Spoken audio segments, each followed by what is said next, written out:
नको नको मना गुंतू माया जाळी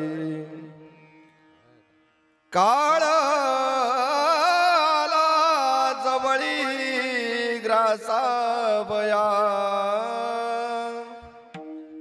काळाची एवढी पडेल बाजे भा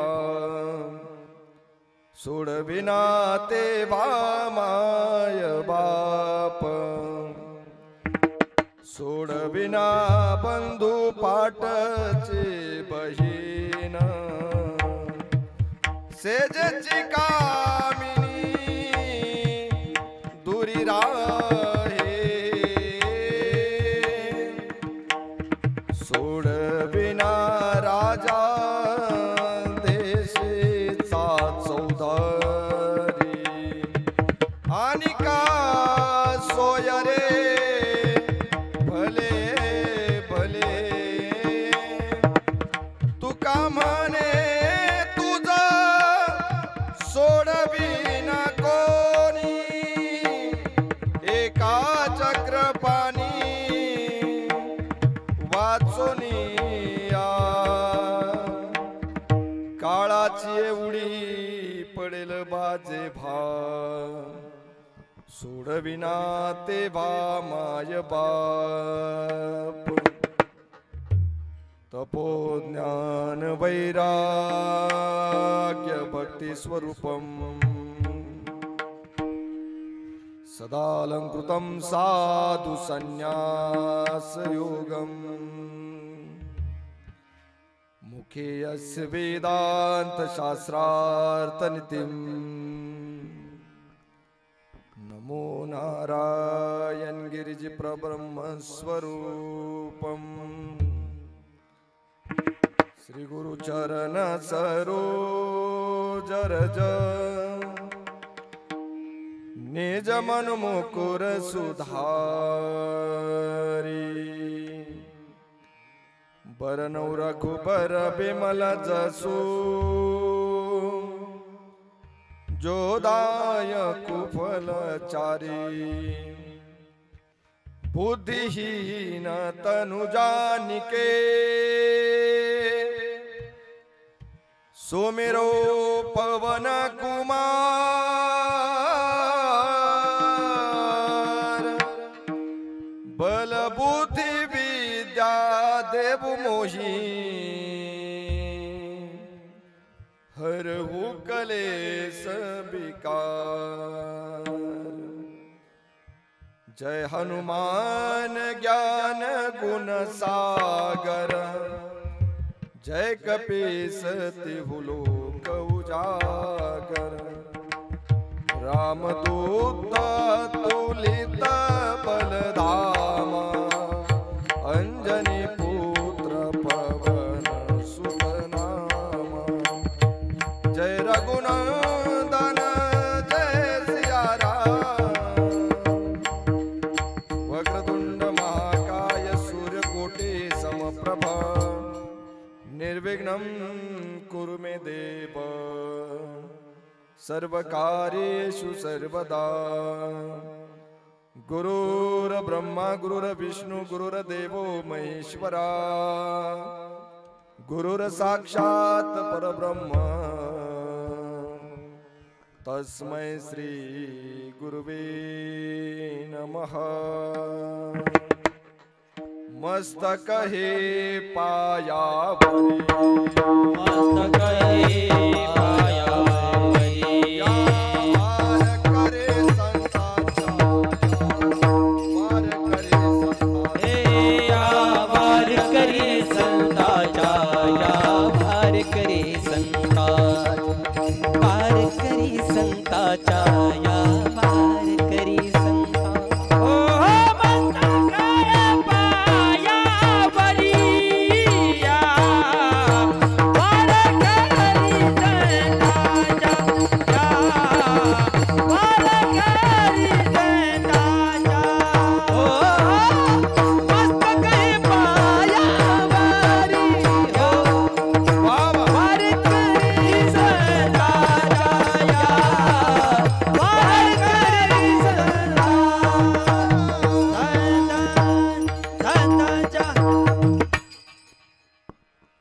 मस्तक हे पायावरी या वारेकरी संतांच्या, नको नको मना गुंतू माया जाळी, काळ आला जवळी ग्रासावया, काळाची एवढी पडेल बाजेबा, सोडविना तेव्हा माय बाप.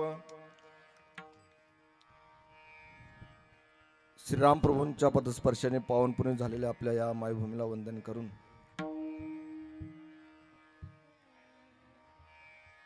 हिंद हृदय सम्राट छत्रपती शिवाजी महाराजांच्या पदस्पर्शाने पावनपुणे झालेल्या मातेला वंदन करून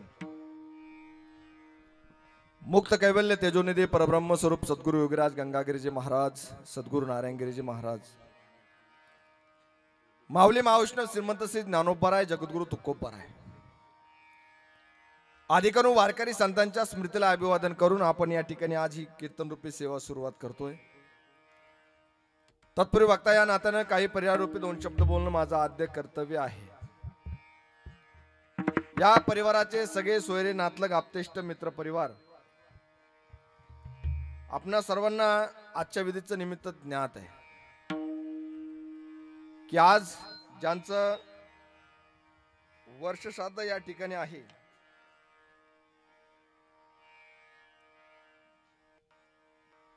ते या लबडे पाटील परिवाराचे पिताश्री कैलासवासी रामदास मारुती पाटील लबडे यांच्या वर्ष श्राद्धाच्या निमित्तानं या परिवाराचे सगळेच मित्रमंडळ पाहुणे सगळेच या ठिकाणी उपस्थित आहेत. वैदिक सनातन हिंदू धर्म संस्कृतीनुसार ब्राह्मण देवतेच्या हातनं जे विधी आम्हाला या ठिकाणी करायचे असतात त्यांचा संपूर्ण परिवार या ठिकाणी ब्राह्मण देवतेच्या हातनं तो विधी पूर्ण करतोय.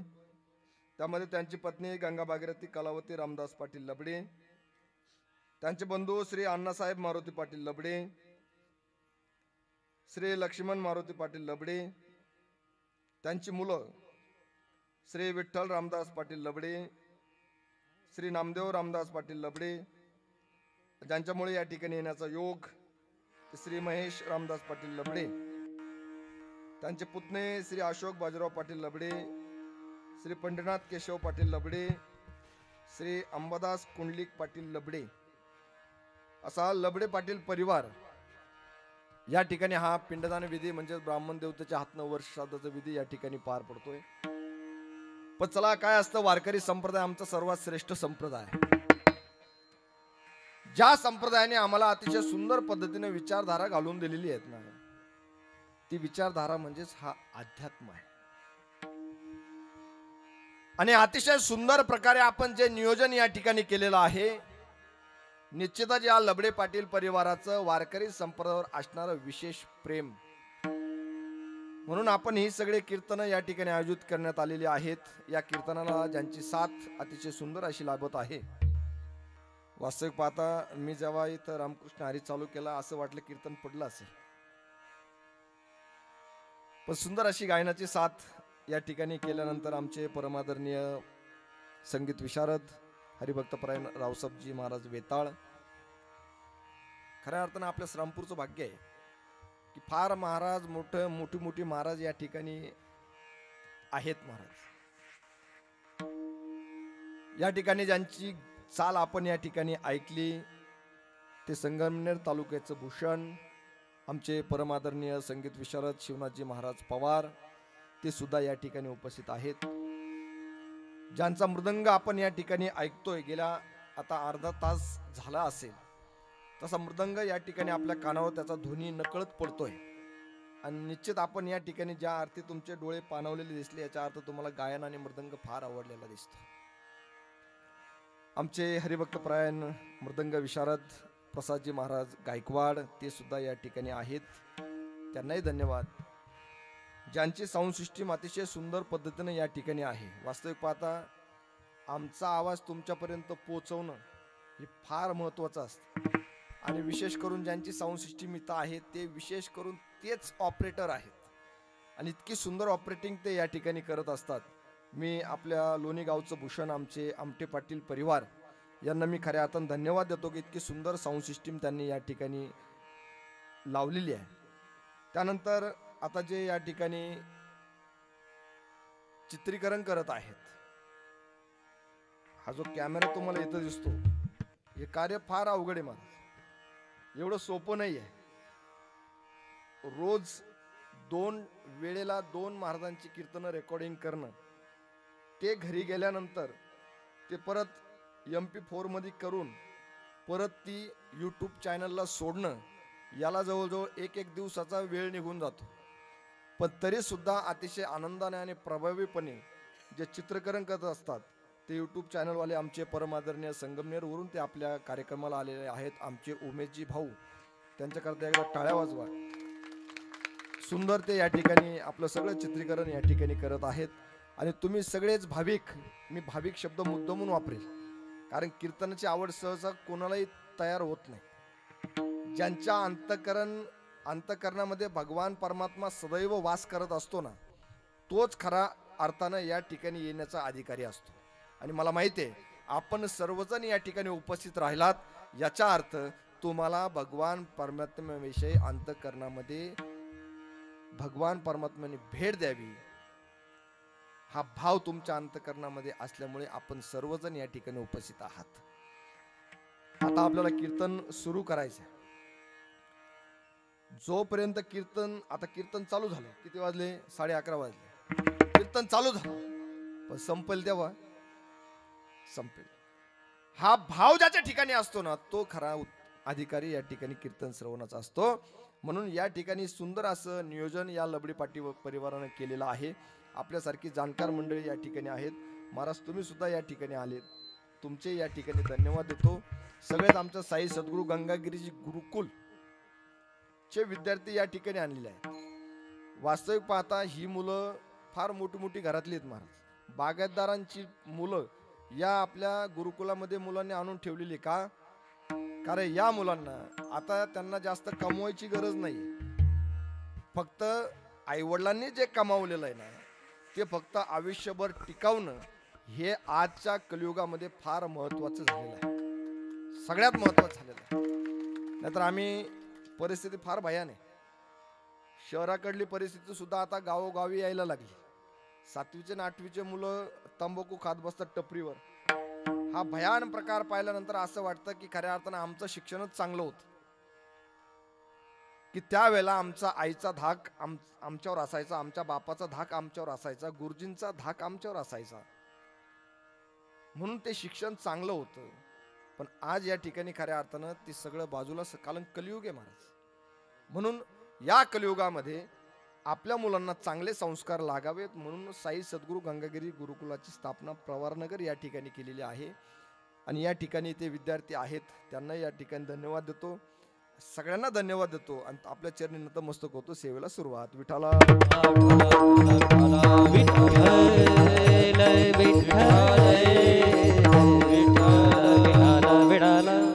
आपल्या परिसरातील आपल्या गावचं ज्येष्ठ व्यक्तिमत्व कांदे नानांना या ठिकाणी मनस्वी धन्यवाद देतो. कारण वय जरी जास्त झालेलं असलं तरी सुद्धा नाना या ठिकाणी टाळ घेऊन उभा आहेत. याचा अर्थ माणसांना बोलवायची गरज नाही, आवाज ऐकल्यानंतर ते या ठिकाणी येतात, त्याला खरा वारकरी म्हटलं जातंय. टाळी वाजवली पाहिजे आपण. आज या वर्षी झाला उपवास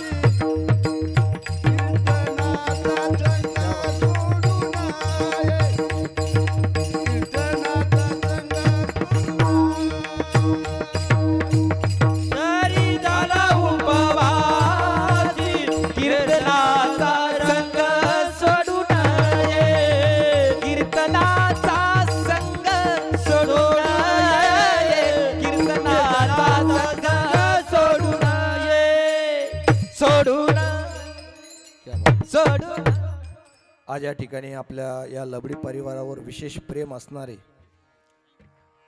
आपल्या सर्वांचीच लाडके नेते, वास्तविक पाहता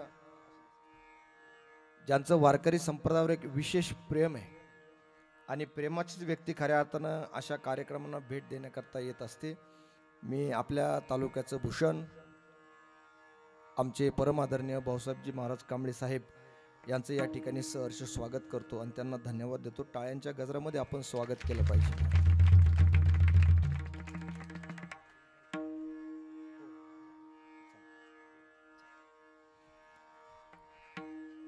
विठाला विठाला विठाला विठाला विठाल विठाल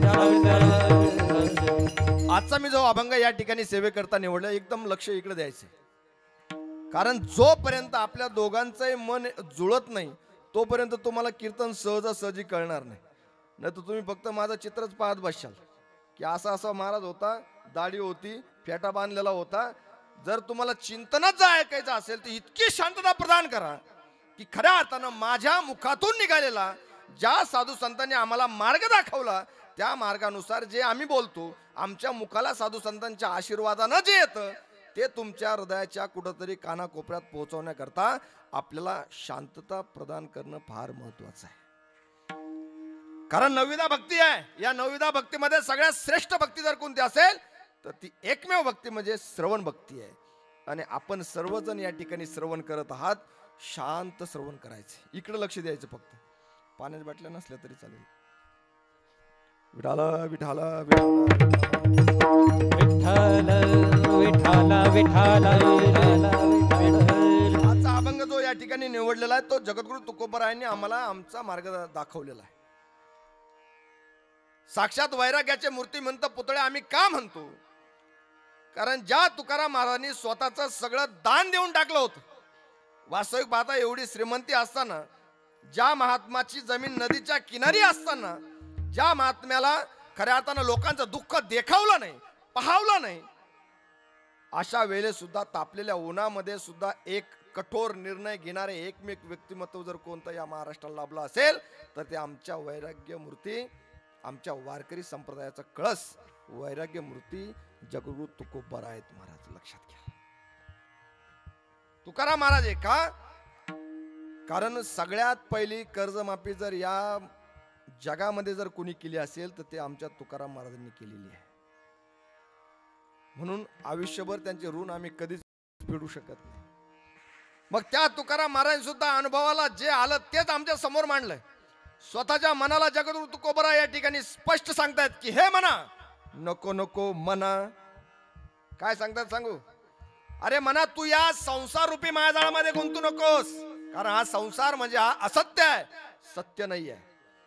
सत्य फक्त तो भगवान परमात्मा आहे. त्याच्या चरणाशी तुला लीन व्हायचे. काय? कारण तू या मायाजाळामध्ये गुंतू नकोस.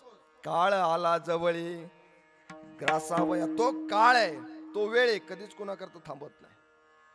तो काळ तुला खाण्याकरता ग्रासण्याकरता टपून बसलेला आहे. आणि ज्यावेळेस तुझ्यावर काळाची उडी पडेल त्यावेळेस तुला, तू म्हणतो ना माझी आई, माझा भाऊ, माझी बायको, माझी बहीण, पाहुणे रावळे, जे मोठे पैशावाले आहेत, यादीच महाराजांनी काढली. ज्यावेळेस काळाची उडी तुझ्यावर पडेल ना तर तुला आई सोडवायला येणार नाही, बापही सोडवायला येणार नाही, भाऊ सोडवायला येणार नाही, बहीण सोडवायला येणार नाही, शेजेची कामिनी म्हणजे पत्नी सुद्धा तुला काळाची उडी पडल्यानंतर सोडवायला येणार नाही. एखादा म्हणेल महाराज माझा भाऊ आमदार, खासदार, मुख्यमंत्री आहे, देशाचा चौधरी, राजा आहे, सगळं काही आहे. कोणीही तुम्ही ज्यावेळेस काळाची उडी टाकेल त्यावेळेस तुम्हाला याच्यातलं कोणीही सोडवायला येणार नाही. तुम्हाला फक्त एकच सोडेल. कोण? ज्याच्या हातात चक्र आहे, तो सत्य स्वरूप आहे, अविनाशी स्वरूप आहे, त्याला कधीच अंत नाही. तो भगवान परमात्माच तुम्हाला या सगळ्या कालचक्रामधून सोडवणार आहे. म्हणून आम्ही आयुष्यभर त्याचं नामस्मरण केलं पाहिजे. विठाला विठाला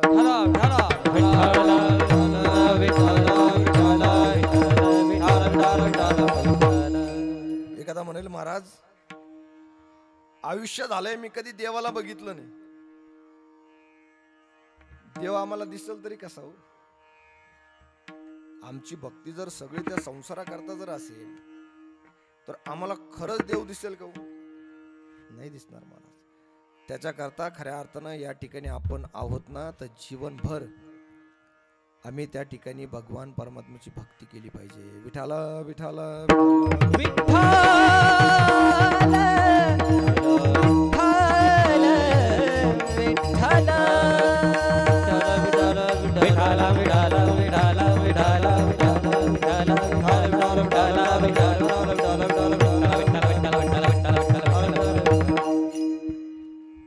आज या ठिकाणी आपले तालुक्याचं भूषण आमचे परमादरणीय सिद्धार्थजी मुरकुटे साहेब सुद्धा या ठिकाणी आलेले आहेत. त्यांनाही धन्यवाद. काय विषय चालू होता आपला? बरोबर. खऱ्या अर्थानं आमची श्रद्धा, आमचा भाव हा भगवंताविषयी असला पाहिजे. जर भगवंताविषयी जर आमच्या अंतःकरणामध्ये शुद्ध भाव नसेल तर आम्हाला भगवान परमात्म्याचं दर्शन सुद्धा होणार नाही. अगदीच खालच्या भाषेत येऊन सांगू, आमच्या ठिकाणी जर भाव नसेल, लक्षपूर्वक ऐका, महत्वाचं वाक्य बोलतो, आमच्या ठिकाणी जर भाव नसेल तर बाप नाही माणूस दिसेल. आमच्या ठिकाणी भाव नसेल तर आई नाही बाई दिसेल. आणि आमच्या ठिकाणी जर भाव नसेल तर मंदिरात गेल्यानंतर आम्हाला देव नाही दगड दिसेल. महाराज भाव बळे आकडे ए रवी न कळे करतोळिया बळे हो करतोळिया बळे भाव बळे आकडे ए रवी न कळे करतोळी आवळे करतोळी आवळे कैसा हरी कैसा हरी कैसा हरी. टाळ्या वाजवा, टाळ्या वाजवा. ज्यांना याच्यातली जाण आहे त्यांनी लगेच टाळ्या वाजवल्या, बरोबर आहे की नाही? म्हणून टाळी कीर्तनात वाजवलीच पाहिजे. का? कारण आत्मिक सुख आम्हाला त्याच्यामुळे मिळत असत. भाव बळे आकळे एरवी नाकळे करतळे आवळे तैसा हरी. आमच्या ठिकाणी भाव असला पाहिजे महाराज. भगवान परमात्मा सहसा कुणाला प्राप्त होतो. एखादा म्हणेल महाराज आम्ही देवाला बघितलेलंच नाहीये, का आम्ही भक्ती करावी? अरे भगवान परमात्माला मिळवण्याकरता भगवान परमात्माला आम्हाला अनुभवावं लागतं, तेव्हा भगवान परमात्मा आम्हाला भेट देत असतो. ज्या शबरी मातेनं आयुष्यभर भक्ती केली, मातंग ऋषींनी फक्त शबरी मातेला सांगितलं होतं की शबरी एक दिवस प्रभू रामचंद्र तुझ्या कुटियाला भेट देण्याकरता येतील. त्यावेळेस तर प्रभू रामचंद्रांचा जन्म सुद्धा झालेला नव्हता दादा. पण सांगितलंय गुरुदेवांनी, मला सांगितलंय की एक दिवस प्रभू रामचंद्र तुझ्या कुटियाला भेट देण्याकरता येतील. अरे फक्त गुरुदेवांनी सांगितलंय, आयुष्यभर त्या ठिकाणी शबरी मातेनं वाट बघितली महाराज, आयुष्यभर वाट बघितली. याच्याकरता भगवान परमात्मा जर प्राप्ती जर आम्हाला करून घ्यायची असेल ना, तर आम्हाला सद्गुरू करावे लागतात दादा. कारण सद्गुरूंच्या आशीर्वादानंच आम्हाला खऱ्या अर्थानं त्यापर्यंत पोहोचता येतं. म्हणून असं म्हणायचंच नाही की आमची मनाची माळ आहे, म्हणायचंच नाही. का म्हणायचं नाही? कारण भगवान परमात्म्याला तुळस फार आवडते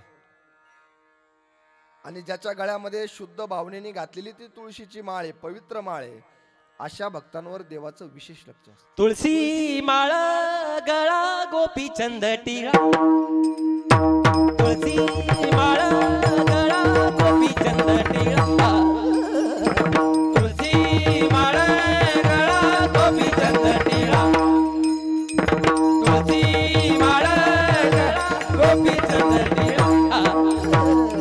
हृदय कळवळा वैष्णवांचा, हृदय कळवळा वैष्णवांचा, तुळशी माळ गळा गोपीचंद टिळा, तुळशी माळ गळा गोपीचंद टिळा, गोपीचंद टिळा, गोपीचंद टिळा.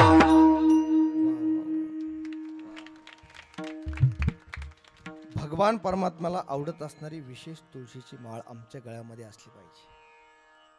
आज शबरी मातेचा सुद्धा उद्धार होणार आहे. का? कारण सद्गुरूं समोर भावनेनं नमस्कार केलेला आहे. म्हणून मातंग ऋषींनी सांगितलं की शबरी एक दिवस तुझ्या कुटियाला भेट देण्याकरता प्रभू रामचंद्रजी येतील.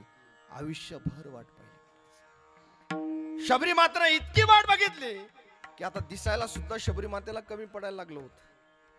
इतका भजन अंतःकरणापासून शबरी मातेनं केलं होतं की शबरी मातेच्या मुखामध्ये जखमा व्हायला सुरुवात झाली होती. चालता येत नव्हतं, दिसायला कमी पडलं होतं. पण तरी सुद्धा गुरुदेवांविषयी असणारा आदर, कारण माझ्या गुरुदेवांनी सांगितलेलं आहे की शबरी तुझ्या कुटियाला भेट देण्याकरता प्रभू रामचंद्रजी येतील. रोज वाट बघावी महाराज.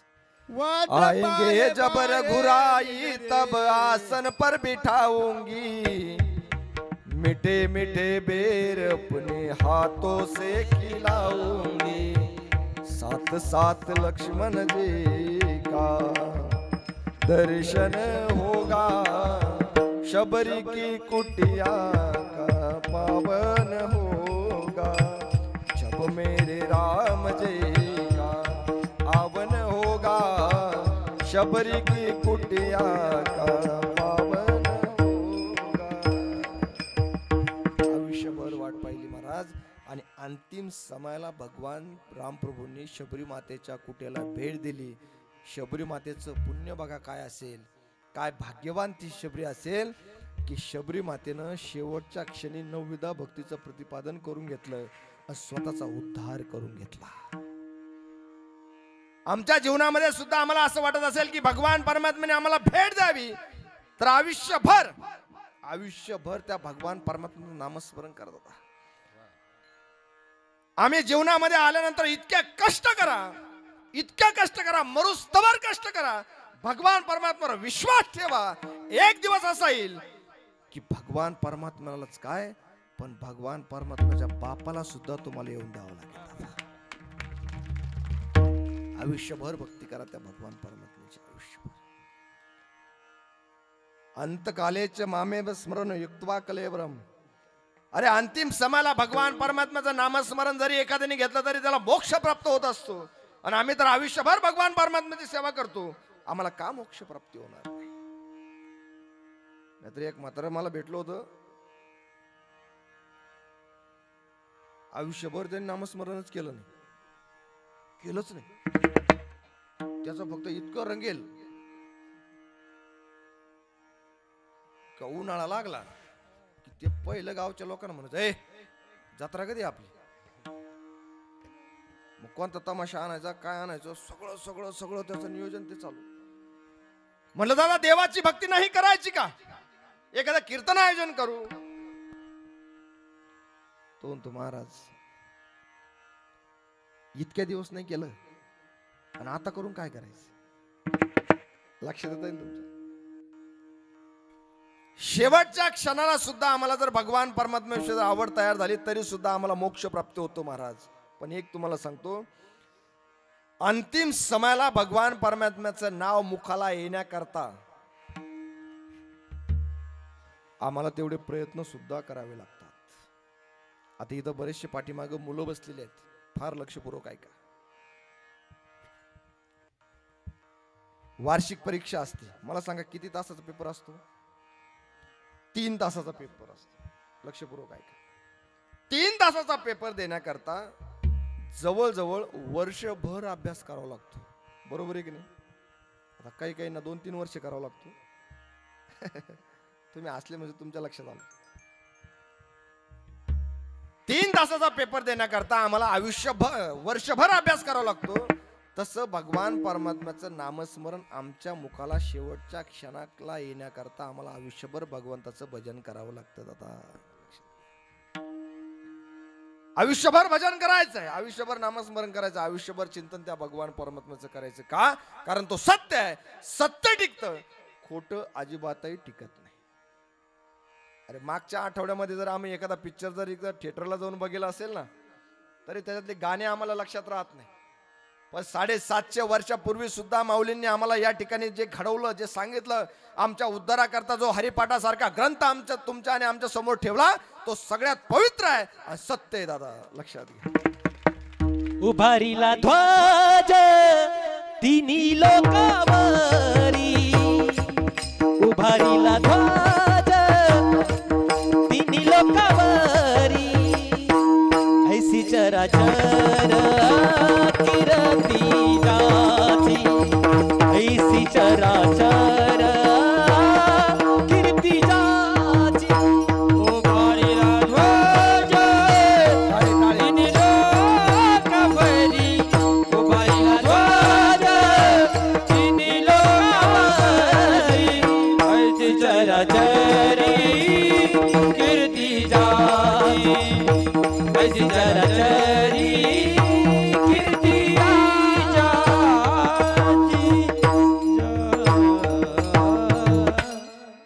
खऱ्या अर्थानं या टाळ्या वाजव ना, एवढं सुंदर प्रमाण या ठिकाणी मिळालेलं आहे. टाळी वाजली पाहिजे, कारण तुम्ही जी टाळी वाजवतात ती या कलाकारांना दिलेली दाद असते. आता ही सगळी मोठी मोठी माणसं आहेत, त्यांच्या घरी जवळ 20-25 एकर जमिनी, ज्यांचे त्यांचे व्यवसाय वेगवेगळे, पण तरी सुद्धा एवढ्या सगळे कष्ट करून सुद्धा ते अध्यात्माला म्हणजे येऊन अध्यात्म या ठिकाणी आमच्या समोर ठेवतात. ही फार मोठी शक्ती महाराज. नाहीतर आम्हाला काही काम नसताना सुद्धा आम्हाला वेळ मिळत नाही. लोकांना म्हणलं गावात चला ना, कीर्तनाला चला, तेव्हा त्या आलो असतो बरं का, पण वेळच नाही हो. ज्याला अध्यात्म करण्याकरता वेळ मिळत नसेल त्याचा जगून सुद्धा उपयोग नाही. खरे खोटे महाराज, जर अध्यात्म करण्याकरता जर आमच्या ठिकाणी वेळ नसेल तर जीवनामध्ये येऊन आमचा उपयोग काय? सत्य भगवान परमात्मा आहे, त्याची सेवा आमच्या हातनं आयुष्यभर घडणं गरजेचं आहे, कारण तो आहे महाराज. माऊली फार सुंदर वर्णन केलं. हरिपाठासारखा ग्रंथ तुमच्या आमच्या समोर ऐकायचंय. देवाची ये द्वारे उभा क्षण भरी, देवाची ये द्वारे उभा क्षण भरी, तेने मुक्तीचारी साधिये, तेने मुक्तीचारी साधिये, साधिये हरि मुखे म्हणा, हरि मुखे हरि मुखे म्हणा, हरि मुखे म्हणा.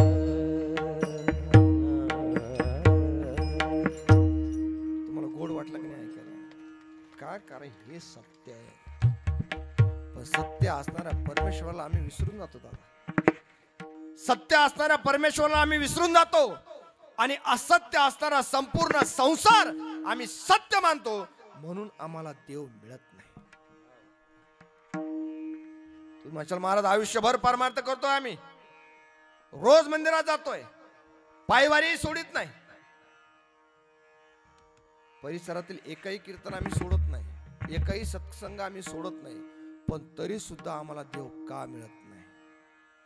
प्रत्येकाच्या ठिकाणी पडलेला हा महत्वाचा प्रश्न आहे. देवच का मिळत नाही? काही काही तर पट्टे मला दादा अशी भेटले की महाराज देवच नाही, कशाला करता, कशाला करता? एक वेळ काय झालं, बरेचसे घुबडे एकत्र आले आणि घुबडे एकत्र आल्यानंतर त्यांनी डायरेक्ट ठरावच मांडला. काय ठराव मांडला माहिती की सूर्यच नाही. मला सांगा, किती घुबडे एकत्र आली तरी सुद्धा सूर्याचं अस्तित्व संपणार आहे का? तशी कितीही नास्तिक माणसं एकत्र आली आणि ते जर म्हणत असेल देवच नाही, मला खरं सांगा, देवाचं अस्तित्व संपणार आहे का? नाही संपू शकणार महाराज. देव आहे तोही सत्य आहे. का सत्य आहे? कारण तो त्रिकाला बाधित आहे. सत्य तू सत्य तू सत्य तू विठ्ठला किंवा सत्य साच खरे, नाम विठोबाचे बरे. जो सत्य आहे तो तीनही कालात होता, तो भगवान परमात्मा सत्य स्वरूप आहे. त्याचं भजन आम्ही अंतःकरणापासून केलं पाहिजे. जगद्गुरु तुकोबरायांनी सांगावं मनाला, हे मना तू त्या मायाजाळामध्ये गुंतू नकोस. कारण आपलं मन असं आहे, बरं, आपलं मन असं आहे की आमचं मन संसारामधून कधीच बाहेर येत नाही. त्या मायेला आम्ही संसारामध्ये इतकं जखडून ठेवलंय, आम्हाला त्याच्यातून बाहेर येता येत नाही दादा. ही माया आडवी आली का आपलं सगळं बिघडून जातं. माया म्हणजे काय, एकदा लक्षपूर्वक ऐका, म्हणजे तुम्हाला सहज कीर्तन करून जाईल. माया म्हणजे काय? जे सत्य आहे ते असत्य दिसतं आणि जे असत्य आहे ते सत्य दिसतंय. मायाचं काम आहे दादा. मग आम्हाला जरी सगळा संसार सत्य वाटत असेल तरी तो सत्य नाहीये, तो खोटा आहे. आणि भगवान परमात्मा एकमेव असा देव आहे की तो सत्य स्वरूप आहे दादा. हे मायेचं काम आहे की तो आम्हाला त्याचे परमार्थच करू देत नाही. आपण सगळे जाणकार आणि शिकलेली माणसं आहात. मला सांगा, एखादा पैलवान जर कुस्ती खेळण्याकरता बाहेर निघाला, एकदा काय झालं, एक पैलवान कुस्ती खेळण्याकरता निघाला, म्हणजे महाराष्ट्र केसरी अशी कुस्ती खेळायला निघाला, आणि तेवढ्यात त्याचं 2 वर्षाचं पोरग पुढं आलं आणि त्याच्या पायाला धरलं आणि ते काय म्हणलं माहितीये, बाबा मला यायचंय, तुम्ही नका जाऊ. म्हणजे ती पोरग पाठीमागे लागलं. एवढा मोठा कुस्ती चॅम्पियन माणूस बायकोला काय म्हणतो माहिती, ए याला घे ग. हा माझा ऐकत नाही. कोण? किती वर्षाचं? 2 वर्षाचं पोरग त्याचं ऐकत नाही. मग तिथं काय रेवड्याच्या कुस्त्या खेळायला चालला का? रेवड्याच्या कुस्त्या खेळायला चालला. याच्यात काय आडवं आलं माहितीये? याच्यामध्ये माया आडवी आली दादा. ही माया जोपर्यंत आम्ही बाजूला काढत नाही ना, तोपर्यंत आम्हाला देव मिळू शकत नाही.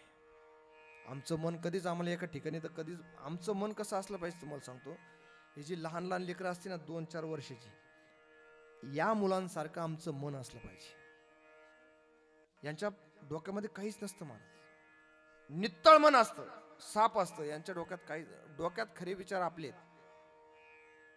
आपल्या विचाराने इतकं मेमरी कार्ड ते करप्ट करून टाकलेलं आहे आपला मेंदू, का काय काय भरावं तेच काही कळत नाही. आम्ही आमचं मन लहान लेकरांसारखं केलं पाहिजे. मला तर इतकं कौतुक वाटतं, कीर्तनाच्या माध्यमातून एखाद्या माणसाने आम्हाला घरी घेऊन जातो. घरी घेऊन गेल्यानंतर एक पद्धत असते, सगळीच माणसं आमच्या पाया पडतात. ती वारकरी संप्रदायाची श्रीमंती.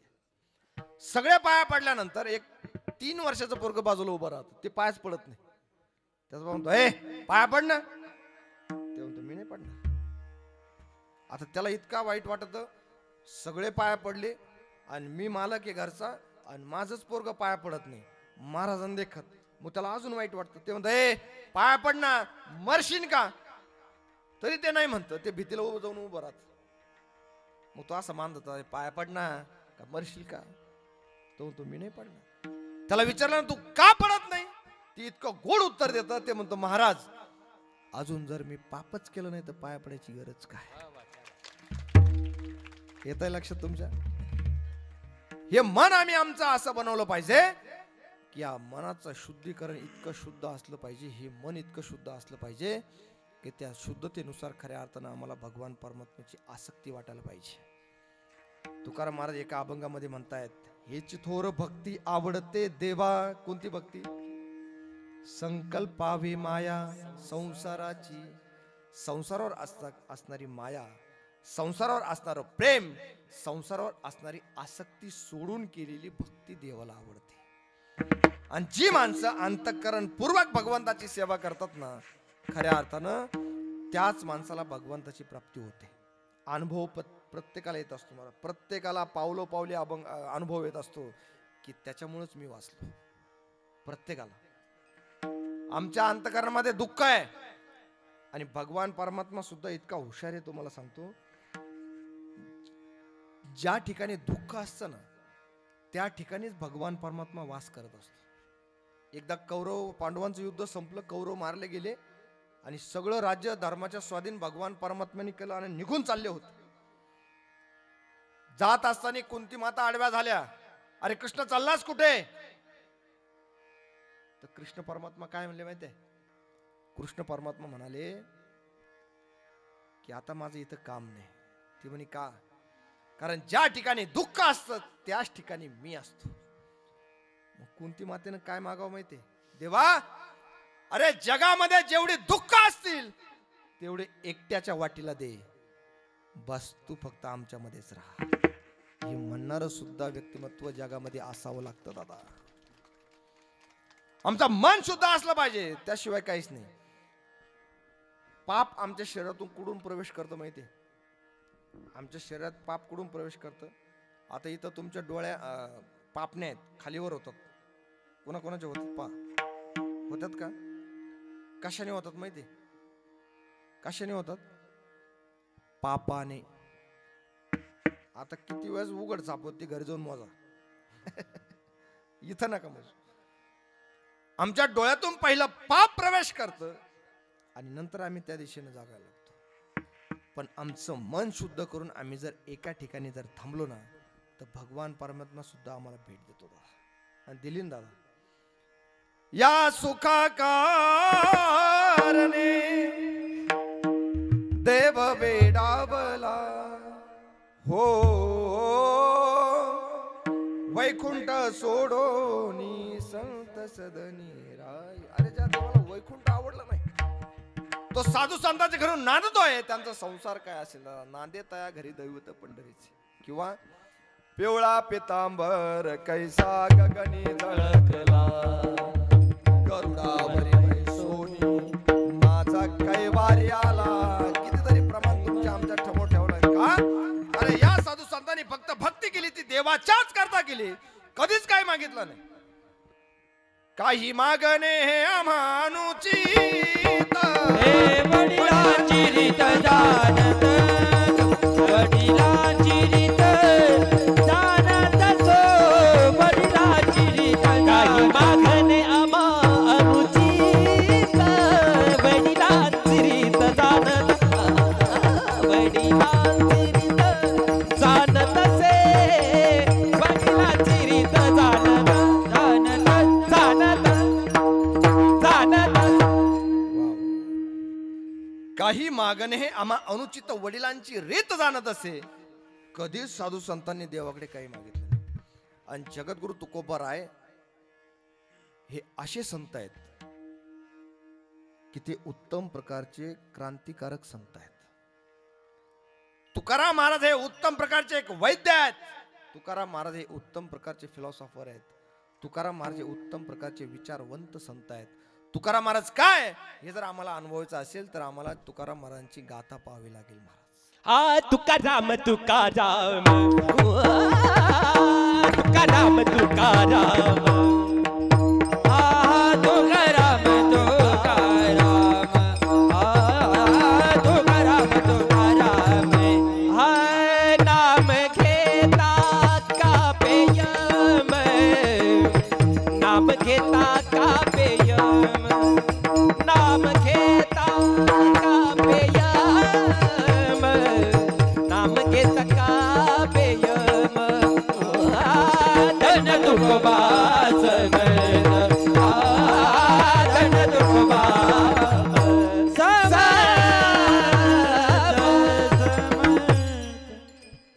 तुकाराम महाराज तुकाराम तुकाराम का नाम घेता का, ते तुकाराम महाराज आहेत. महाराज तेवढी ताकद तुकाराम महाराजांची या फक्त नावामध्ये होती. आम्ही जर सारखं सारखं लोकांपुढे जर भिकच मागत बसलो ना तर त्याचा काहीच उपयोग होत नाही. बरं, प्रत्येक माणसाला असं वाटतं की हा माणूस फार मोठा आहे, आपण जर याच्या बरोबरीमध्ये राहिलो, याच्या बरोबर जरी राहिलो तरी आपलं सगळे कामं होऊन जातील. पण तुम्हाला सांगतो आमचं अस्तित्व फार मोठं राहत नाही, अजिबात राहत नाही. आम्हाला जे मिळवायचं आहे ना ते आम्हाला स्वकर्तृत्वावर मिळवायचं आहे. कधीच कुणापुढे भीक मागत बसायची नाही. जे करायचंय, जे मिळवायचंय, जे कमवायचंय ते स्वतःच्या कर्तृत्वावर कमवायचंय. कधीच कुणापुढे भीक मागत बसायची नाही. तुका म्हणे करी ब्रह्मांड ठेंगना, हात पसरीजने धिक्के त्याचे. कधीच नाही महाराज. म्हणून आम्ही अंतःकरणापासून भगवंताकडे काही न मागता आम्ही आयुष्यभर भगवंताची भजन केलं पाहिजे, नामस्मरण केलं पाहिजे, चिंतन केलं पाहिजे. फक्त या संसाराला सत्य नाही म्हटलं पाहिजे. वास्तविक पाहता निवृत्ती, ज्ञानदेव, सोपान, मुक्त हे जर 4 संत सोडले, सगळे संत संसारिकच होते. त्यांनी कधीच सांगितलं तुम्ही संसार सोडा, त्यांनी सांगितलं तुम्ही संसार करा, पण परमार्थ करून संसार करा. तो संसार देवाला आवडणार आहे. आयुष्यभर नामस्मरण करा, चिंतन करा, त्या भगवान परमात्म्याला अंतःकरणामध्ये साठवून घ्या. तुम्हाला सगळ्या गोष्टी प्राप्त होतील.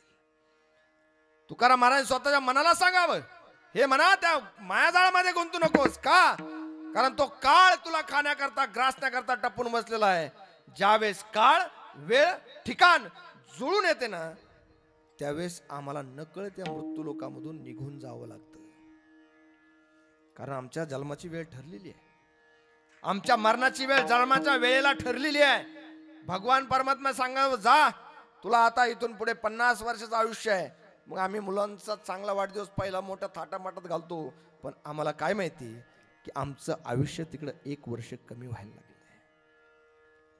पहिला वाढदिवस घालतो, आमचं आयुष्य राहतं 49, दुसरा घालतो 48, तिसरा घालतो 47, चौथा घालतो 46, पाचवा घालतो 45.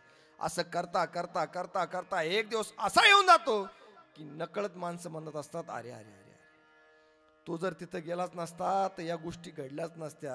अरे ज्या ठिकाणी काळ, ज्या ठिकाणी वेळ आणि ज्या ठिकाणी आमचा अंत असतो त्या ठिकाणी आम्हाला जावंच लागतं दादा. हे कुणालाच चुकलेलं नाहीये. आता इथं कोणी बसलेला असं आहे का हो की तो म्हणतो महाराज मला मरणच नाही? आहे का कोणी असा? कोणीच नाहीये. मरण हे प्रत्येकाला ठरले. आणि मी इथं मंडपामध्ये बसलेल्या सगळ्या माणसांना सांगतो, आमच्यासह माझ्यासह एक कलाकार, हे बहिणी मंडळ सगळं नानांसह सगळ्यांना सांगतो, आपण सगळेजण 7च दिवसामध्ये मरणार आहे. किती दिवसात?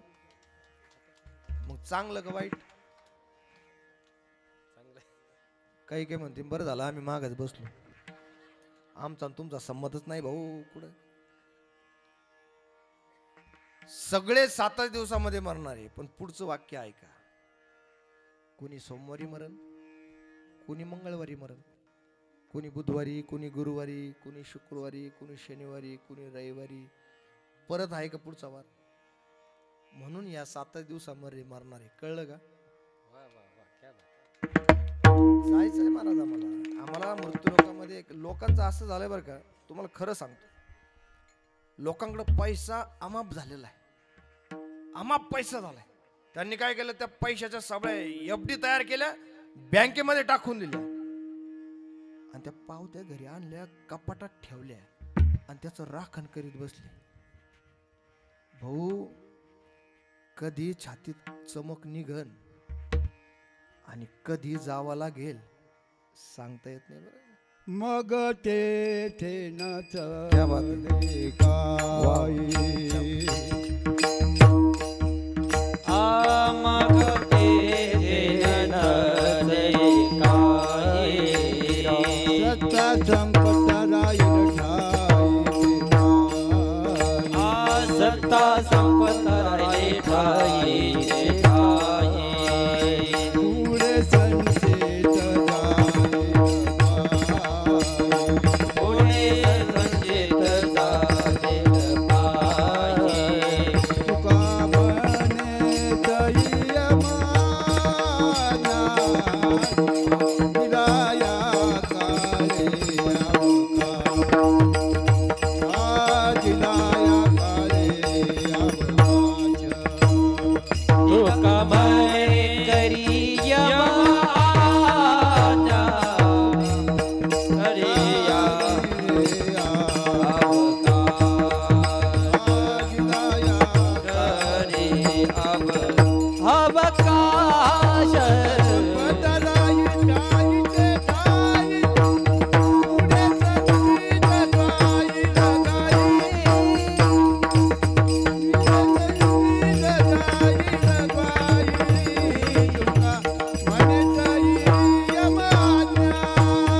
यमाना टाळ्या वाजवा नानांचं. महाराज इतक्या सुंदर चाली आम्ही आता फार वर्षापूर्वीतून ऐकल्या बरं, फार वर्षांनी ऐकल्या. नानांसारखे माणसं या मृत्यू लोकामध्ये आहेत म्हणून आज वारकरी संप्रदायाची खरी श्रीमंती आम्हाला बघायला मिळते. गोड चाली आहेत मला. या चाली आम्ही लवकर कधी ऐकत नाही. या चाली सगळ्या जर आमच्या अंतःकरणापर्यंत कोणी पोचवल्या असेल तर एक वाक्य सांगू. आज प्रत्येक गावामध्ये सुंदर टाळ वाजवला जाऊन सुंदर भगवंताचं भजन केलं जातं ना, यांची कृपा फक्त सद्गुरू गंगागिरीजी महाराज आहेत महाराज. कारण त्या सद्गुरू गंगागिरीजी महाराजांमुळे आज आम्ही या ठिकाणी खऱ्या अर्थानं चांगल्या पद्धतीनं भजन करू शकतो. आता हे सगळं आम्हाला बागायती दिसायला लागलं महाराज. एवढा पैसा आम्हाला आत्ता दिसायला लागला, पण पूर्वीच्या काळी काहीच नव्हतं. त्या काळामध्ये सुद्धा आम्हाला वारकरी संप्रदायापासून लांब होऊ दिला नाही. याचे सगळ्यात मोठे उपकार सद्गुरू गंगागिरीजी महाराजांचे आहेत. सगळ्यात मोठे उपकार आहेत. त्या उपकारातून आम्ही कधीच उत्तीर्ण होऊ शकत नाही. म्हणून नानांसारखे वारकरी आज या ठिकाणी, म्हणून आम्हाला जुन्या चाली तरी आम्हाला ऐकायला मिळतात महाराज, खरंच मिळतात. आपला विषय खऱ्या अर्थानं चालू होता की खऱ्या अर्थानं आम्ही मृत्यू लोकांमध्ये आलो तर हे सगळं बाजूला ठेवायचं आहे. काय एक दिवस असा येणार आहे की आम्हाला सुद्धा या मृत्यूलोकामधून निघून जायचं आहे, असं कुणी म्हणायचंच नाही की मी आता अमर आहे. रावणानं सुद्धा ब्रह्मदेवाला वर मागितला होता, काय की मला अमर करून टाका. ब्रह्मदेव म्हणले बाबा मीच मरणार आहे, देणाराच जर मरणारा असेल तर ज्याला वर दिला त्याचं काय काम. आणि सगळ्यात महत्वाचं, देवांपैकी सगळ्यात भोळा देव जर कोणता असेल ना, तो फक्त तांभर पाण्याने खुश होतो, प्रसन्न होतो. असा देव जर कोणता असेल ना, तो भोळा महादेव आहे महाराज. भस्मासुराला सुद्धा वर देऊन टाकला होता, तू ज्याच्या डोक्यावर हात ठेवशील त्याचा भस्म. अहो या पट्ट्याने काही मागं पुढं पावा ना, ज्यानं वर दिला त्याच्या डोक्यावर हात ठेवायला निघाला. मग खरंच आम्ही त्या भस्मासुराच्या विचाराचे आहे की नाही? जे आम्हाला देत आहेत ना, आम्ही त्याचाच कार्यक्रम राबवितो. आयुष्यभर ज्यांनी ज्यांनी आमच्या करता जे काही केलेलं आहे त्याचे उपकार कधीच विसरू नका दादा, कधीच विसरू नका. कारण प्रत्येक माणूस हा आमच्या जीवनामध्ये जो जोडला जातो ना, ते आमच्या पूर्वजन्मीचं काहीतरी पुण्य असतं म्हणून जोडला जातो, म्हणून जोडला जातो. नाही तर कोणाची ओळख होण्याची काय, माणसं म्हणतात अरे आपली ओळख नव्हती, काय नव्हतं, सहज गप्पा मारतात. ओळख नव्हतं, काय नव्हतं, पण तरी सुद्धा आपण एका ठिकाणी चहा प्यायला बसलो, पण आज बघ ना किती ओळख आपली झाली. काहीतरी भाग्यवान आहे महाराज, कुणीतरी भाग्यवान आहे. म्हणून या ठिकाणी आपल्याला मृत्यूलोकामधून सगळ्यांना जायचंय. कधी धडकी भरण आणि कधी आम्हाला अटॅक येईल. आणि आता हे प्रमाण तर फार वाढले, म्हणजे म्हातारीच काय, पण 20-20 वयाच्या पोरांना सुद्धा आता अटॅकचे प्रमाण झाले. का? अन्न शुद्ध नाही राहिले. पहिले सात्विक अन्न होतं दादा, 20-20 भाकरी खाणारे माणसं होती. आता एक भाकर खाल्ली तरी म्हणतात महाराज ऍसिडिटी होईल. खरे खोटे? आणि आता पैसा आल्यामुळे तर ते राहिलं नाही. पहिली लोक अशी असायची की ती लोक स्वतःचं पोट भरण्याकरता वनवन फिरायची. पूर्वीचे लोक पोट भरण्याकरता वनवन फिरायची. पण आता लोकांकडे सगळ्या सुखसुविधा आल्या म्हणून लोक आता पोट कमी करण्याकरता वनवन फिरतात. खरंय खोटं आहे? या गोष्टी आहेत महाराज. आम्हाला या मृत्यूलोकामधून जायचं आहे, पण आयुष्यभर भगवान परमात्म्याचं नामस्मरण करायचे. का? कारण जगद्गुरु तुकोबरायांनी सांगितलं की हे जो सगळा प्रपंच आहे, हे सगळं माणसं आहेत ना, हे आमच्या बरोबर कोणीच येणार नाही. एकदा काय आलं, एक जण साधूकडे गेला, फार अडचणी चालू झाल्या, देवा काहीतरी करा. तो साधू काय म्हणला माहिती, तुझ्या बरोबर कोणी आलं नाही, त्यांना काम आहेत म्हणे, पण माझ्या घरचे असे आहेत की माझ्या शब्दाच्या बाहेर नाही, तुम्ही जे सांगशाल ते मी करील. साधू म्हणला अरे हेच तर चुकतंय तुझं. ही सगळी माणसं ही तुझी नाही आहेत. तुझे म्हणतो ना माझं माझं माझं, याच्यातला एकही माणूस तुझा नाहीये. तू त्यांचा विचारच करू नको. त्याला राग आला. तो म्हणे मी तुमच्याकडे काय मागायला आलो आणि तुम्ही मला उपदेश करायला लागले. साधूने सांगितलं अरे परीक्षा घे. तो म्हणला ठीक आहे, काय परीक्षा घ्यायची, तू फक्त मरण्याचं नाटक कर, मग मी तुला सांगतो तुझ्या बरोबर कोण आहे घरातला. त्यानं मरण्याचं नाटक केलं. सगळे पाहुणे रावळे गोळा झाले, मेलं, हारबीर घातले, तुळशीचे पानं त्याच्या तोंडात ठेवले, अंगठे बांधले. आणि तो साधू काय म्हणला माहिती घरच्यांना, बायको तर इतकी रडायची, आईबाप इतके रडायचे, भाऊ सगळे रडायचे, इतके रडायचे जसं यांना आता काहीच राहिलं नाही, शिल्लकच राहिलं नाही, इतके रडले. तो मनातल्या मनात विचार करायचा अरे पहा किती प्रेम माझ्या परिवाराचं आहे. एवढं प्रेम पाहिल्यानंतर तो साधू काय म्हणला माहितीये, त्या घरच्यांना म्हणाला की तुमच्याकडे पाहून मला खरंच वाटतंय की तुमचं या माणसावर किती प्रेम आहे, मी याला जिवंत करतो एवढं सामर्थ्य माझ्यामध्ये आहे. त्यांना इतका आनंद झाला, करा म्हणे जिवंत. पण तो साधू म्हणला त्याला मी जिवंत करतो, पण तू मला एकाला कोणाला तरी मारावं लागेल. तसंच टाकून दिलं, तसेच निघून गेले महाराज. एक सुद्धा बरोबर आलं नाही. हेच तुकाराम महाराज अभंगाच्या पहिल्या महाराज चरणामध्ये नको नको मैना कुटुंबाया जाळी, कुटुंबाया जाळी, नको नको मैना कुटुंबाया जाळी, नको नको मैना कुटुंबाया जाळी, कुटुंबाया जाळी, नको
काय होतं तुम्ही उभं राहिले का मला बळ टेन्शन येतं.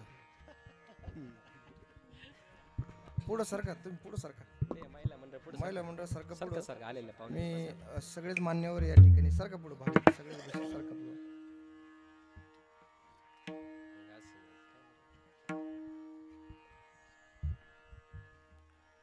आपण सर्वजण या ठिकाणी उपस्थित आहात ना ते वेळेत आलेले आहात मला माहिती. काही काही ठिकाणी असं होतं बरं का काही माणसं असे म्हणतात का कीर्तनाचा टाइम काय आहे? मग त्यांना म्हणलं की 10 ते 12 आहे. मग लोक इतके चॅप्टर येते बरोबर 11:30 येतात. पण आम्ही त्याच्या पुढचे आम्ही 11:30 चालू करतो पण सोडित नाही. तुम्हाला एक सांगू अंतःकरणापासून ऐका. जगामध्ये तुम्हाला जर चांगलं ऐकायचं असेल आणि चांगलं ऐकायला भेटणार आहे ना ते फक्त या नारदाच्या गादीवरच चांगलं ऐकायला भेटणार आहे. इतरत्र कुठंही तुम्हाला चांगलं ऐकायला भेटणार नाही कारण कुणाला वेळही नाही कुणाला तुमची गरजही नाही. म्हणून 2 तास इतका अंतःकरणापासून आपण कीर्तन श्रवण करायचंय की या 2 तासामध्ये तिकडं भूकंप जरी झाला तरी सुद्धा लक्ष द्यायचं नाही. आम्ही भगवंताची सेवा करतोय. भगवंत आम्हाला कधीच काही होऊ देणार नाही कधीच काही नाही. म्हणून शांततेत चिंतन ऐकायचे. आता आपलं बरंचसं चिंतन करीत आलेलो आहे पण आता थोडं राहिलेलं आहे म्हणून घाई करू नका गड्या. आपण या परिवाराच्या दुःखामध्ये सहभागी होण्याकरता आलेला आहात. आपण प्रत्येकानं एकमेकाला वेळ द्यायचा आणि यालाच माणुसकी म्हटलं जातं. नाही तर आजच्या विज्ञानाच्या वेळेमध्ये लोकांना वेळ नाही. पहिले लोक इतके सुंदर असायचे की एखादा माणूस जर गेला ना त्यांना कळालं तर ते आहे तसं काम टाकून निघायचे. 10 दिवस इतके शुद्ध अंतःकरणाने त्या ठिकाणी राहायचे सुतक पाळायचे. आता महाराजांना वेळ नाही माणसांना वेळ नाहीये. आता माणसं फक्त काय म्हणतात माहितीये अजून किती वेळ आहे रे बास सरणावर रचलं आणि अग्निडाग द्यायची वेळ त्यावेळेस मला मिस कॉल करायचा 2च मिनिटात आलो. आहे का नाही परिस्थिती?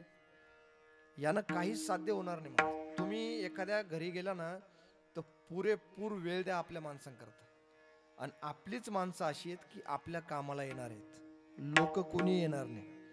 तुम्हाला सगळ्यांना वाटत असेल की हे महाराज मंडळी आमच्या कामी येतील द्या सोडून. तुम्हाला असं वाटत असेल हा फार मोठा पुढारी आपल्या कामी येईल द्या सोडून.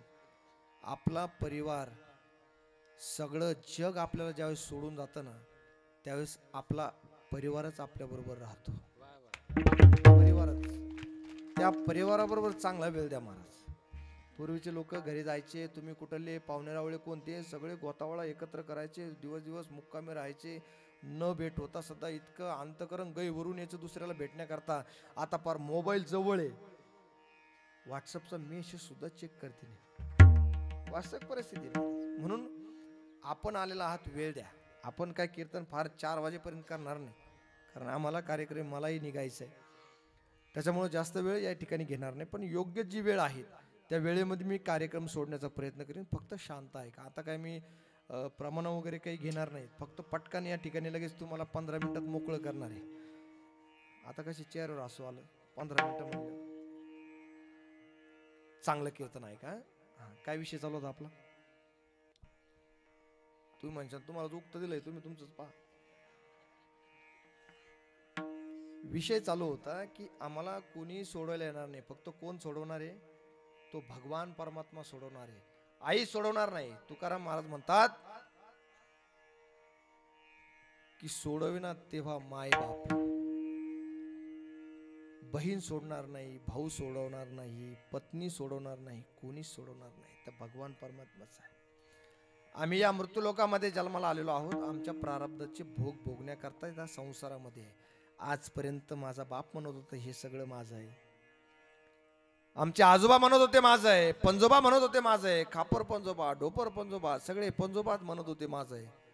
कोणीच राहिलं नाही. नवीन काय त्याच्यात? आज आम्ही म्हणतो उद्या आमचे पोरं म्हणतील नातू म्हणतील नवीन काय? काहीच नाही. ज्याचं आहे त्याला देऊन टाकायचं आहे. हे आमचं प्रारब्ध आहे की भोगणे ते फळ संचिताचे. जे आमच्या संचितात लिहिलं आहे तेच आम्हाला भोगायचे. याच्यापेक्षा पलीकडे काहीच नाही. लोक म्हणत असतात महाराज आयुष्यभर पायवाऱ्या करतो, आयुष्यभर भजन करतो, रोज मंदिरामध्ये, तरी सुद्धा माझा पत्रा हलत नाही. समोरचा बंगला बघा. सहज बोलतो की नाही आपण. ज्याचं प्रारब्ध तिथपर्यंत आहे. तुम्हाला प्रारब्धाच्या पेक्षा जास्त किती कष्ट करा तुम्हाला मिळणार नाही, आणि प्रारब्धाच्या कमी सुद्धा होणार नाही. अरे चांगली चांगली माणसं, चांगली माणसं, मोठी मोठी माणसं, कारखानदार माणसं संपून गेलेत. का? प्रारब्ध आडवेत. आणि एखाद्याला कितीही मिळालं तरी सुद्धा प्रारब्धात जर नसेल तर आम्हाला शेवट गरीबच राहावं लागतं. एक दृष्टांत फार सुंदर मी वाचण्यात आला मला सकाळी. एक गरीब माणूस होता. गरीब होता बिचारा, चालता येत नव्हतं, आयुष्यभर कामं केली, आता म्हातारपणी सुद्धा काम करायची वेळ आली. गरीब होता बिचारा, ताकद राहिली नव्हती. पण काम काय असायचं माहितीये? लाकडं तोडायची, लाकडाची मुळी बांधायची, ती पाठीवर टाकायची आणि वाकत वाकत वाकत चालत चालत ती एखाद्या बाजारात जाऊन विकायची. आणि त्यातून जो पैसा यायचा ना त्याच्यावर तो आपलं पत्नीचं मुलांचं पोट भरवायचा. इतकी गरिबीची परिस्थिती होती. हे कलियुगामध्ये असं वातावरण आहे, गरीबाला सगळे त्रास देतात, सगळे त्रास गरीबाला देतात. अंतकरणापासून सांगतो, लक्षपूर्वक ऐका.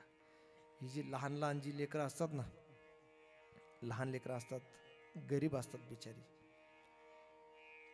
पंक्तीत जर अशी जेवायला बसली ना, जेवण करत असताना गुलाबजांबू वाढणार आहे त्या ठिकाणी येतो, पण ते पोरग वर डोळे करून वर तोंड करून म्हणत नाही, दादा मला गुलाबजांबू द्या ना. का म्हणत नाही माहिती आहे? त्याला असं वाटतं आपण जर गुलाबजांबू मागितला आणि वाढणारा जर म्हणला ए उठ, मग काय करायचं.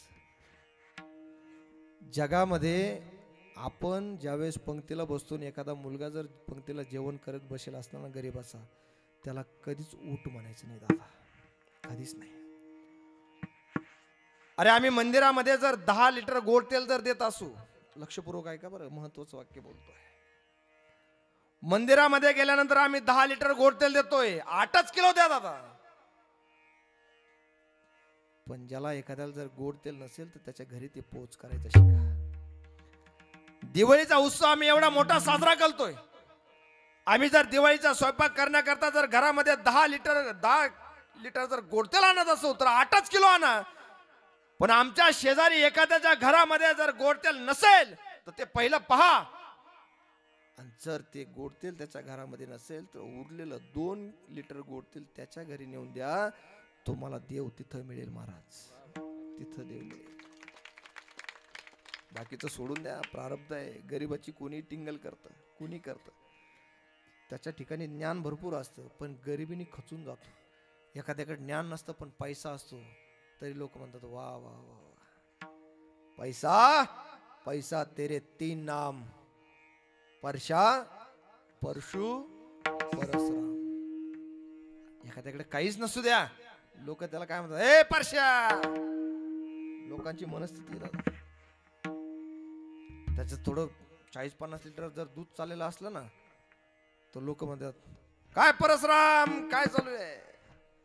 आणि एखाद्याचं जर 200 लिटर दूध चालू आहे, 400-500 टन ऊस जायला आहे ना, लोक काय म्हणतात माहितीये, काय परसराम शेठ काय चाललंय.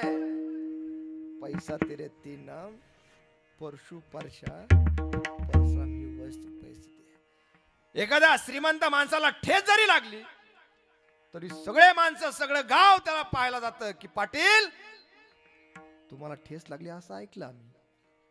आणि एखाद्याची गरीबाची मुलगी असेल, खायला अन्न नाहीये, गरीब आहे, ती मुलगी पहाडावरून जरी खाली पडली ना, मेली ना, तरी सुद्धा तिच्या मौतीला कोणी जात नाही. ही लोकांची विचारधारा झालेली आहे दादा. सगळं काही करा पण गरीबाला कधी टोचून बोलू नका, कारण ते त्याचा प्रारब्ध आहे.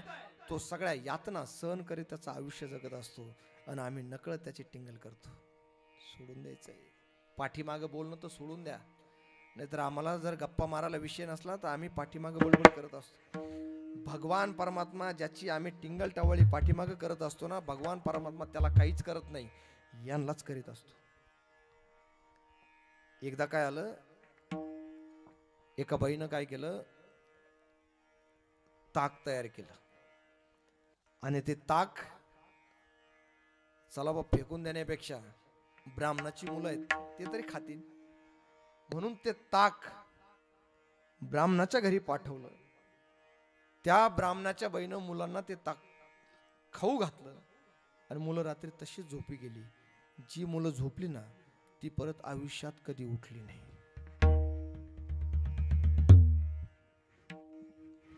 शुद्ध भाव होता त्या बाईचा की फेकून देण्यापेक्षा वाया जाईल, अंतकरण शुद्ध होतं म्हणून तिनं सांगितलं होतं की चला गरीब आहेत ब्राह्मणांच्या घरी आपण ते नेऊन देऊ, त्यांची मुलं खातील. पण तिथं गेल्यानंतर ती मुलं मरून गेली. मग भगवान परमात्म्याने आता कुणाला न्यायला पाहिजे. भगवान परमात्म्याने बघितलं की ज्यावेळेस त्या बाईच्या घरून ती ब्राह्मणीन बाई ताक घेऊन जात होती त्यावेळेस त्याला झाकण वरती नव्हतं. एक घार सापाला घेऊन निघालेली होती आणि भयभीत झालेल्या सापानं तोंडातून ते विष ओकलं, ते त्या ताकामध्ये पडलं आणि ते ताक घेऊन त्या ब्राह्मणी बाईनं घरी गेल्यानंतर ते ताक ती मुलं प्यायल्यानंतर ती मुलं मरून गेली. मग देवानं कुणाला न्यावं. यम आल्यानंतर त्याला सुद्धा कळाना का आता न्यावं कुणाला. पण पाठीमाग गप्पा मारणारे 4 जण होते. त्यांनी काय म्हणत होते माहिती, तेच तसे म्हणूनच त्यांनी विष पाजून मारले पोर. कोण बोलत होत, यम म्हणला सगळ्यांना सोडा, यांना उचला. खरे खोटे. गरीब माणूस असतो मला, त्याला कधीच त्रास देऊ नका, कधीच नाही. काय असेल ते चांगलं बोला, चांगलं राहा, चांगलं वागा. आणि हेच आमच्या खऱ्या नशिबानं आमच्या समोर येत आहे. आम्ही इथं पैसा घेऊन जाणार नाही आहे, आम्ही काहीच घेऊन जाणार नाही. आम्ही मृत्यूलोकामधून निघून गेल्यानंतर फक्त आमचं प्रारब्ध बरोबर घेऊन जाणार आहे, आमचं कर्म बरोबर घेऊन जाणार आहे, काहीच नेणार नाही. गरीब आहे तो बिचारा, त्याला चालता येत नाही आहे, पण मुळीत पाठीवर टाकायची जड मुळी आणि पैसे आल्यानंतर ते त्या ठिकाणी घरदार सांभाळायचा. एक दिवसाचा प्रसंग असा झाला, पाठीवर मुळी त्या गरीब माणसानं टाकली, लंगडत लंगडत चाललाय. म्हातारपणी सुद्धा ज्याला असे कष्ट करावे लागतात ना, असं समजायचं की त्यांचं कुठंतरी चुकलेलं आहे.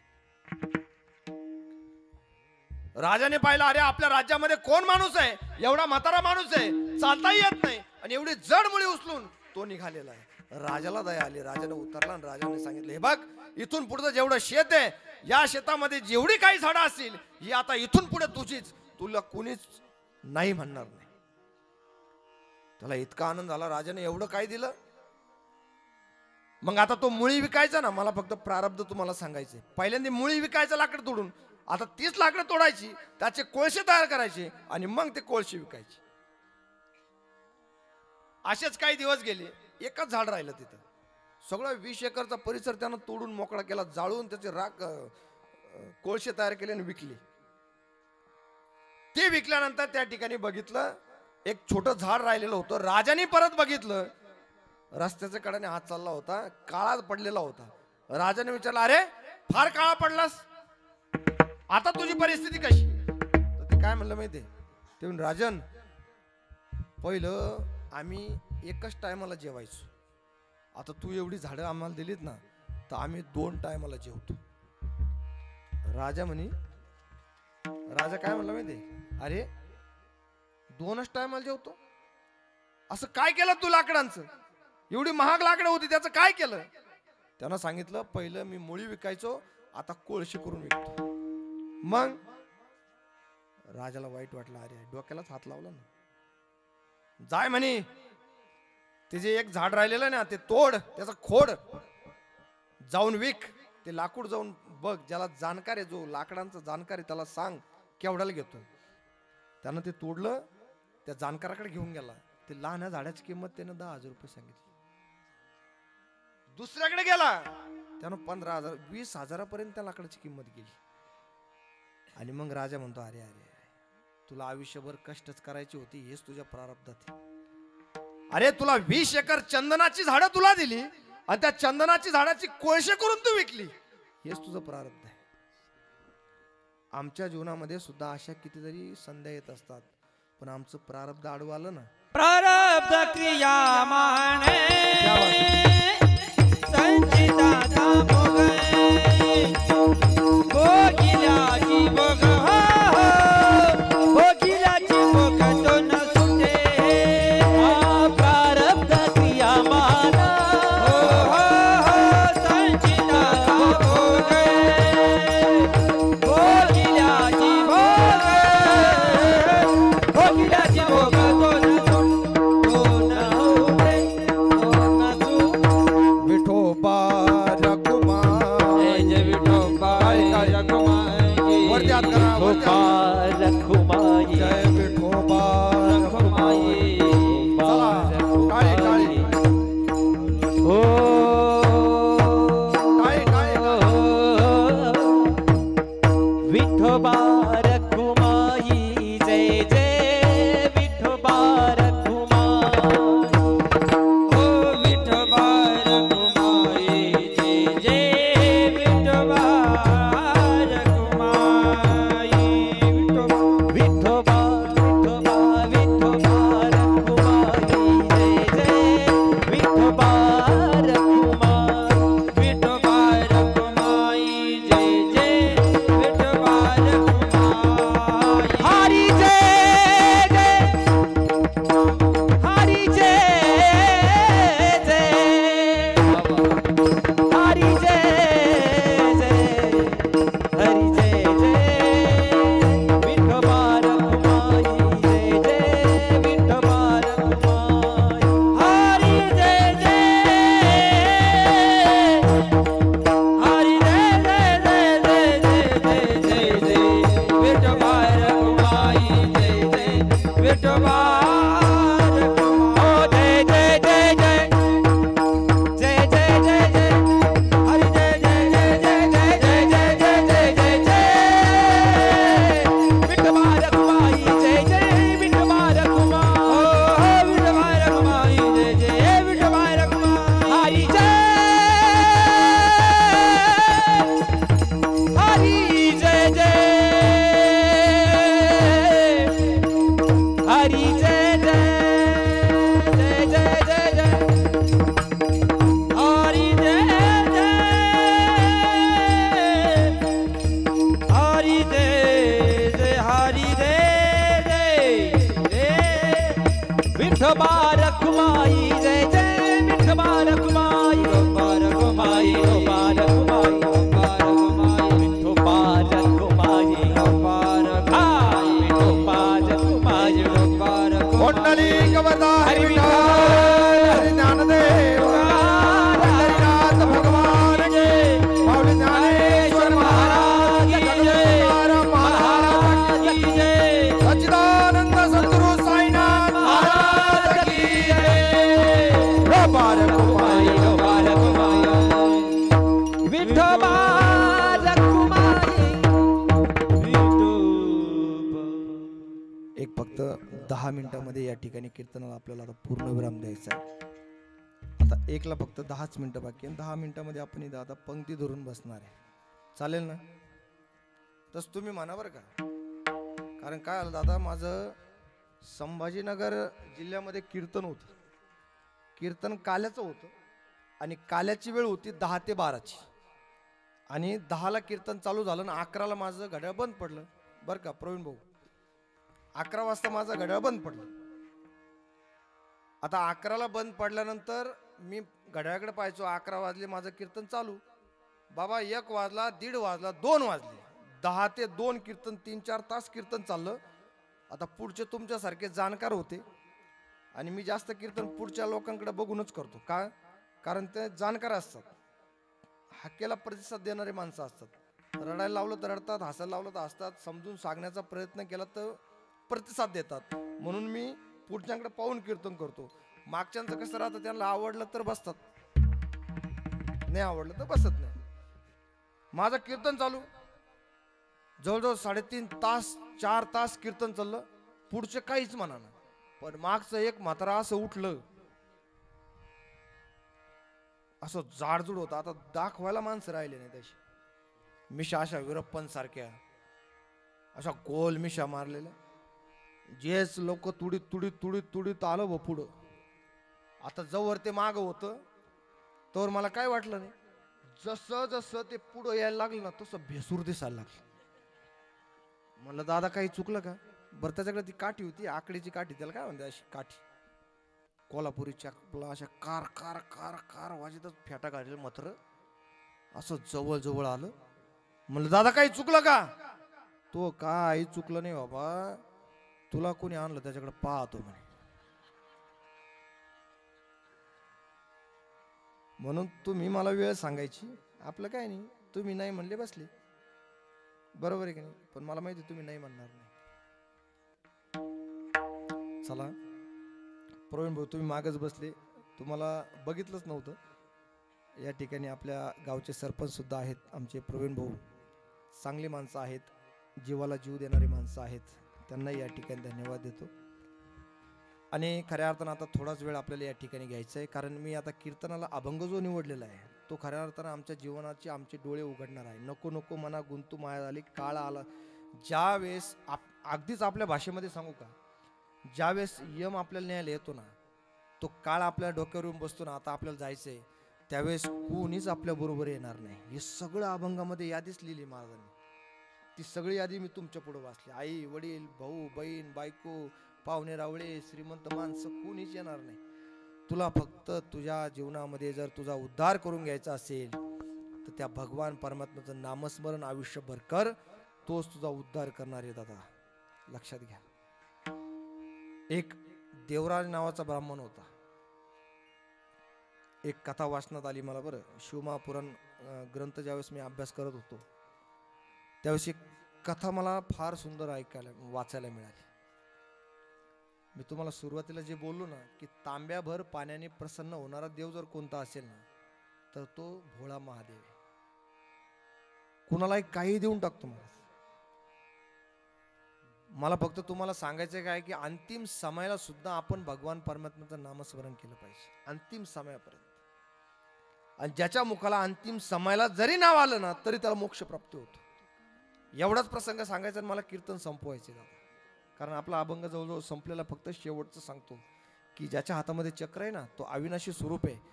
त्या भगवान परमात्म्याचं शेवटचं नाव जरी आम्ही घेतलं, अरे या नामानं, भगवान परमात्म्याच्या नावानं भूतकाळात तरले, वर्तमान काळात तरत आहेत आणि भविष्य काळामध्ये सुद्धा तरत राहणार आहेत.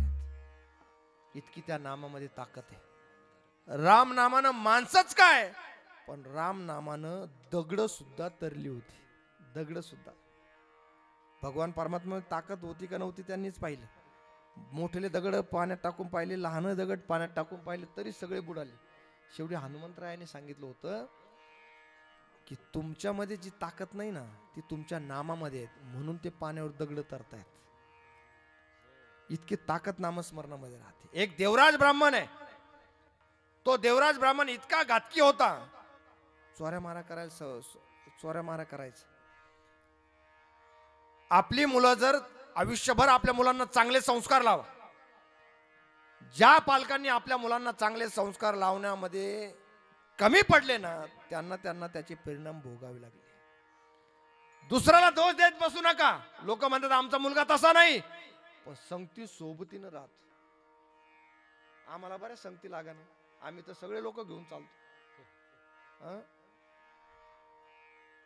आपण कुठंतरी कमी पडत आहात. आणि जर एखादा माणूस, एखादी आईबाप आपल्या मुलांना पूर्णतेनं संस्कार लावत असेल तरी सुद्धा जर ती मुलं जर बिघडतच चालली असेल, शेवटच्या क्षणापर्यंत त्याला समजून सांगा. शेवटच्या क्षणापर्यंत संस्कार लावायचे प्रयत्न करा, समजून सांगा शेवटच्या क्षणापर्यंत. आणि तरी तो सुधरत नसेल, त्याचं प्रारब्ध म्हणून त्याला सोडून द्या. कुठपर्यंत करणार आहे आपण. शेवटी त्याच्या प्रारब्ध जर तेच लिहिलेलं असलं, पण माणसं काय करतात माहितीये, आयुष्यभर आपल्या मुलांना समजून सांगतात, संस्कार लावण्याचा प्रयत्न करतात, आयुष्यभर समजून सांगण्याचा प्रयत्न करतात, आयुष्यभर करतात. पण परिणाम असा असतो, ते मुलगा तरी सुधरत नसला ना तर आईबाप काय विचार करतात माहितीये, याचं लग्न लावून देऊ, लग्न झालं म्हणजे सुधरेल. मला नारदाच्या गादीवरून सांगतो दादा, जी मुलं व्यसनी असेल, वाईट वागत असेल ना, त्याच्या लग्नाच्या भानगडीत सुद्धा पडू नका दादा. कारण आईबापाला अंतःकरणापासून इच्छा असते की आपला मुलगा सुधारला पाहिजे, लग्न झाल्यानंतर सुधरेल. आईबापांना एकच सांगतो, तुम्ही तुमच्या जबाबदारीचं ओझं तुम्ही त्या लेकरावर टाकताय, लक्षात घ्या. आणि त्या मुलीवर ज्या वेळेस ते ओझं पडतं त्यावेळेस आपलं ओझं 4 पटीनं वाढलं जात आहे. विचारच करू नका. तो देवराज ब्राह्मण होता, लहानपणापासून संस्कार लावायचा प्रयत्न केला, पण काय शेवटी ज्याचं प्रारब्ध आहे संपून गेला. दारू प्यायला लागला, चोऱ्या माऱ्या करायला लागला, लग्न करून दिलं तरी सुद्धा सुधारायचं सोडून द्या, चोऱ्या करायला, लोकांचे मुंडके तोडायला लागला. धारदार कुऱ्हाड घ्यायची ताकद होती, अंगामध्ये शक्ती होती. धारदार कुऱ्हाडीने त्या एखाद्या मुंडकं तोडून टाकायचं, मारून टाकायचं, सगळं धन लुटायचं आणि घरी घेऊन यायचं. जसा पूर्वीचा तो वाल्या होता ना, जसा वाल्यात झाला होता. ब्राह्मणाचा असून सुद्धा एवढे घातकी परिणाम तो दाखवत होता. मारून टाकायचा, इतका वाहत गेला, दारूपायी जुगारापायी संपून चालला. लोकांना मारायचे अजून प्रमाण वाढलं गेलं. एक दिवशीचा प्रसंग असा घडला की ते असं पडलेलं होतं, दारू पिलं आणि ते बेशुद्ध होऊन पडलेलं होतं. आणि त्या भागात राहणारी एक वेश्यास्त्री होती, तिचं नाव होतं शोभावती.